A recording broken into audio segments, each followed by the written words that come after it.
கல்வியும் குறையாத வயதும் ஓர் கபடு வாராத நட்பும் கன்றாத வளமையும் குன்றாத இளமையும் கழுபிணியிலாத உடலும் தலியாத மனமும் அன்பு அகலாத மனைவியும் தவறாத சந்தானமும் தாழாத கீர்த்தியும் மாறாத வார்த்தையும் தடைகள் வாராத கொடையும்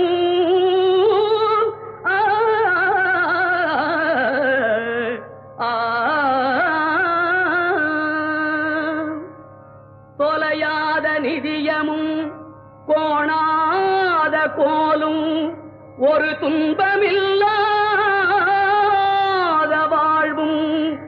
குய்யனின் பாதத்தில் அன்பும் உதவி